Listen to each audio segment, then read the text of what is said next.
Hi there, welcome back to Creatively Crafted Life. My name is Melanie and today is June 1st, which means this is Stash Revival. This was a challenge that my friend Colleen over at Concord 9th and I had decided to challenge ourselves with in using our stash, where we pulled out things that are rarely used, never used, maybe used but forgot we used items. And in my case, I'm focusing primarily on stamps, dies, stencils, embossing folders, basically the tools.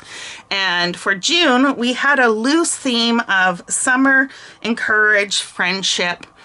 And when I say loose, meaning it's just a jumping off point, right? So if you need something, to get you going, sometimes having a prompt like that can help you. So I took it to be summer and I went through my stamps and I found 3 that I'd never used before. One is this Real Great Guy set from Impressions. I love their people's stamps. I just think they're fun. And then I had this Hero Arts stamp set. This is called, what is it called?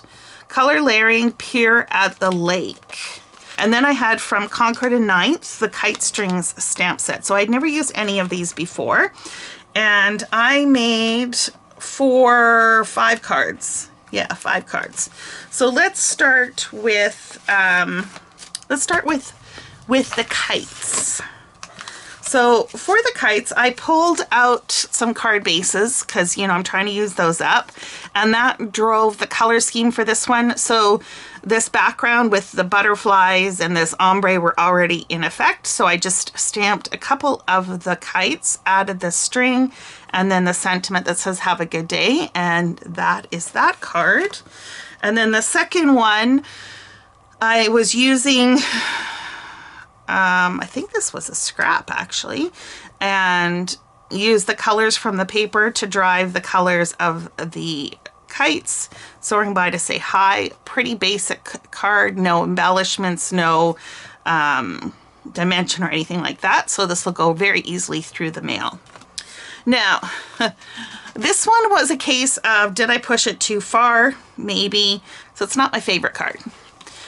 It's okay, but it's not my favorite card. So I struggled a little bit with how to get the pier and then the ink blending and stuff like that. So I ended up die cutting the pier out with scissors. Everything else is ink blended in the background. So the grass was obviously ink blended with green, and then there is a tuft of grass in the stamp set. And so I added that kind of at the bottom just to give it a nod.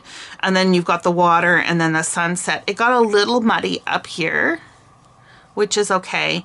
And then I wanted to show some movement in the water, like waves. And so I started to do the lines across, and I had the little loon, and I wanted to do, how like when they're in the water and they get that V trail? Yeah, except I didn't get it going in the right direction. So that bothers me a little bit, but it's still kind of cute. It's still okay. Just not quite how I wanted it to turn out, but you never know, right? You got to try it and then you learn from it. Okay, next up is the Art Impressions, and I've told you this before. When you are stamping images that required coloring and they give you great colored images, just use that as the background.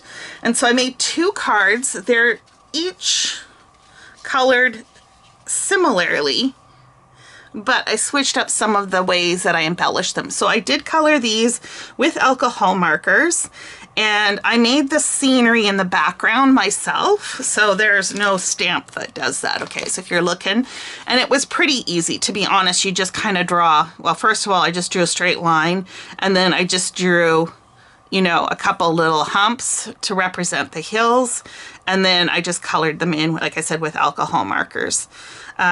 This one here, the background, this was an alcohol ink panel that I had done up on some photo paper, and I thought that kind of played off the water look. And then this one, I just added some green cardstock behind it. So I'm super pleased with how those turned out. And, like I said, it was a bit of an experiment for me doing the background. I'm not an artist by any stretch of the imagination, so I was pretty tickled with how well those turned out. So I wouldn't say that this was a huge smash this month, but you know, sometimes you knock it out of the park, and other times you just spend a little bit more time on some of the cards, which when I have to start coloring and stuff like that, that usually does require more effort. And so I'm very pleased of having gotten 5 cards finished this month, and I used 3 stamp sets that I'd never used before. Be sure to check out Colleen Cornett, that's her handle here on YouTube, and see what she made this month. Thanks so much for hanging out with me, and until next month, happy crafting.